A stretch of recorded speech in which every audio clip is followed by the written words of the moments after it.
Well, we're now joined live from Manila by the Vice President of the Philippines, Sara Du30. Many thanks for joining us on the program. It's a pleasure to have you with us. So it's been over 100 days since your father, the former President Rodrigo Duterte, was detained by authorities for the ICC. The Philippines officially cut ties with the ICC in March 2019. So how does that affect the legitimacy of this detention, in your opinion? Thank you for having me. Good day, everyone. Well, that is precisely the question that was submitted by the defense team of former President Rodrigo Duterte to the ICC. The question on jurisdiction, particularly because they conducted the investigation 2 years after the withdrawal of the Philippines as a member of the ICC, and therefore is already prescribed. And do you see any political motives for the case against Mr. Duterte? Well, yes, because before his detention, former President Duterte was a staunch critic of the Marcos administrations. There are serious allegations and questions about his competency and allegations about drug abuse that came from the former President Duterte. And before his detention, there was a preparation by the former president of a campaign for his senatorial candidates for the PDP, his political party. Talk us through how this case has affected your father, affected your family, really, and on a personal and a political level. Well, the last time that I talked to my father, he always said that you make your own history in this world, and he leaves it all up to God, whatever will happen to him. And he also said that he did what is best for his country, rightly or wrongly. As for the family, we have been more closer now. The quirk about our family is that we forget our personal differences if we have a common adversary, and at the moment that is President Bongbong Marcos. You and your family have said many times that this arrest warrant is illegal, but the ICC is an international court, so where do you even go to appeal? There was a Senate investigation that was conducted by Senator Amy Marcos and was supported by some of the senators in the Philippine Senate. And she submitted her findings to the ombudsman here in the Philippines, and she recommended filing charges against the individual who implemented the rendition on former President Duterte. You recently argued that your father should be permitted an interim release to a third country because of his age. He's 80 years old. What is his current condition at the moment, and what sort of toll is this case taking on him? At the moment, he's in his thinnest. You've never seen him this thin.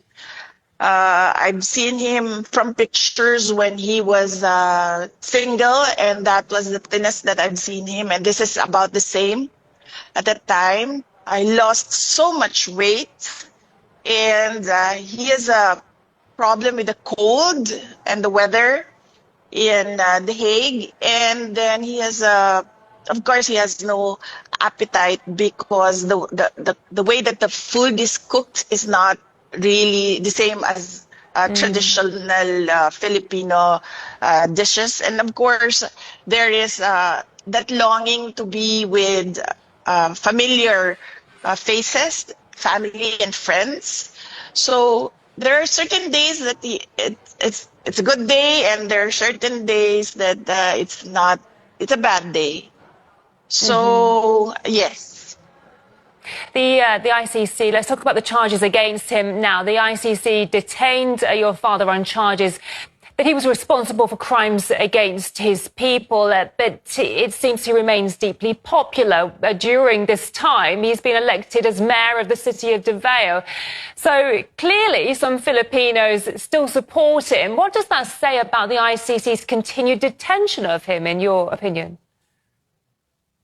Well, as I said, the ICC is all about human rights and justice, and we don't see it in the case of former President Rodrigo Duterte. He has been in detention for more than 100 days without recourse for bail, and now his petition for interim release has been vigorously opposed without a legal reason by the prosecution. He has already stated in his brief that he is not a flight risk because of his age. If you can see the footage where he was pushed up the plane, he really had no strength at all to resist. And he doesn't intend to intimidate witnesses. He hasn't done that. He's been mayor. He hasn't done that. He was president when the ICC case was filed. He hasn't done anything at all with the witnesses. We all know the list of witnesses because we have information coming in from the investigations conducted by ICC investigators here in the Philippines, and he hasn't done anything.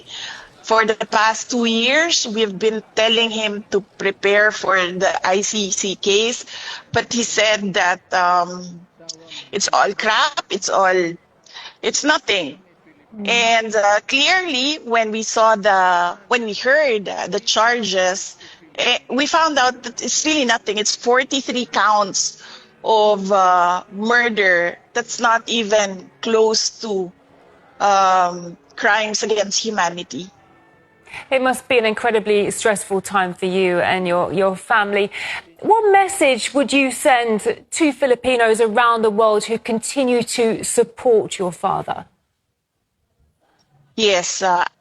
In fact, majority of the Filipinos in the Philippines continue to support former President Duterte. A lot of them pray for his return to Davao City, and a lot of them pray that he will be acquitted of the charges. And we thank the Filipino communities around the world for their prayers. It is a big help, and it helps President Duterte to know that Filipinos regularly visit The Hague, even if they are just outside the detention unit. And Filipinos regularly conduct rallies so that the world will listen of the injustice that is done to him by the ICC.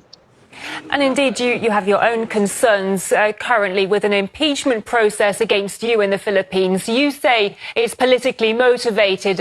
Explain to us, what could these motives be exactly, and who do you think could be behind this? Well, it's all about the refusal or the intent of President Marcos. It is the intent of President Marcos not to step down.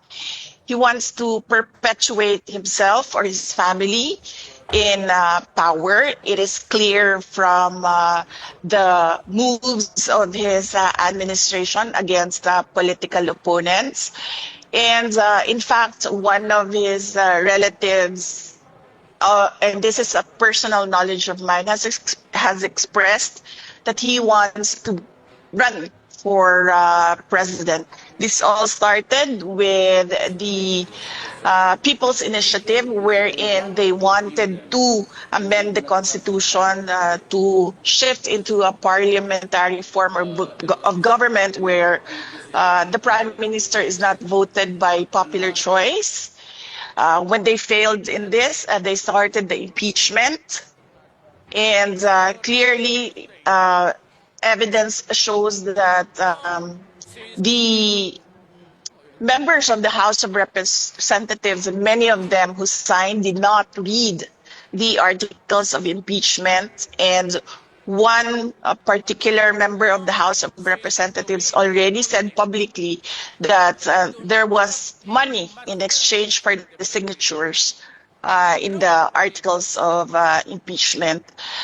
Because I am the front runner in the presidential race in 2028, the survey shows that. And I think they want to eliminate the front runner. I see. Do you think there might be a connection between the detention of your father and the impeachment process against you? I believe so, yes. They think that if they take out former President Duterte, they will weaken me because it's one brand, it's one family. The Philippine Senate recently returned the impeachment complaint to the House. What will the next steps be?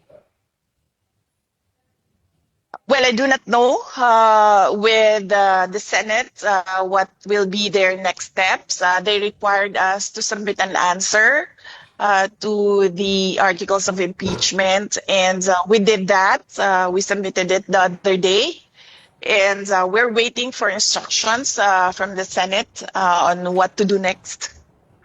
As you were just saying yourself, there are many people claiming that the impeachment process against you is designed to block your potential candidacy for the 2028 elections. Do you plan to run for the presidency if you are acquitted of the current charges?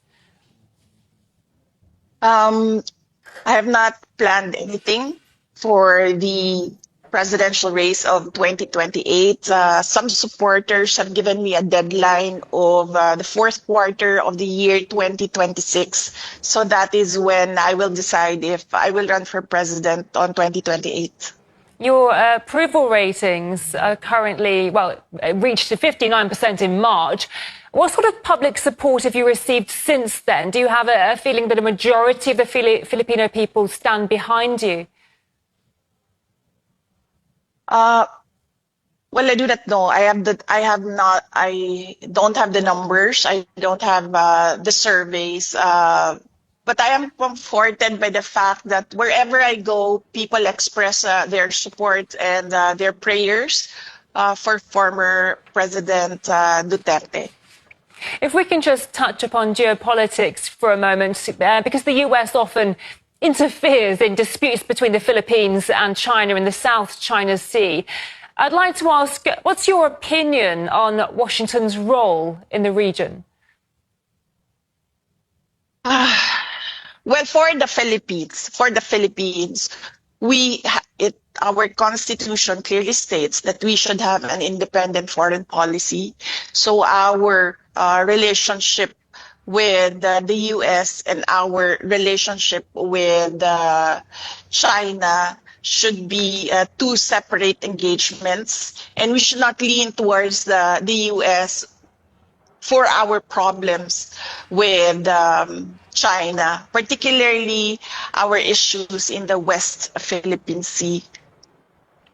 Yeah, the Philippines is kind of in the middle of all this, isn't it? Because the Philippines being a long-time ally of the US and Asia, at the same time, Manila maintains robust trade ties with China. So I'm just wondering how difficult it is for the Philippines to find the right geopolitical balance between these rival superpowers. Well, as you can see right now, the Philippines, clearly the administration of President Marcos is leaning towards the U.S.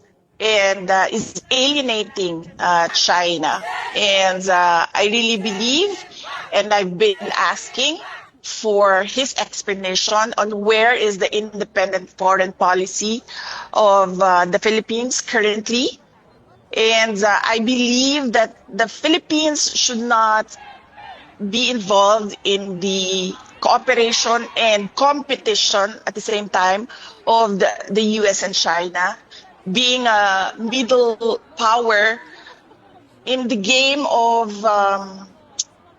supremacy and domination you need money and power, which the Philippines does not have at the moment. We will get to that in the future, but not right now. So it is best for us to stay in the middle. And as I said, keep our relationships separate and do not lean towards one country or the other. A pleasure speaking to you today. Many thanks for your time. We've been talking to the Vice President of the Philippines, Sara Du30. Thank you. Thank you. So, the NATO alliance has agreed to boost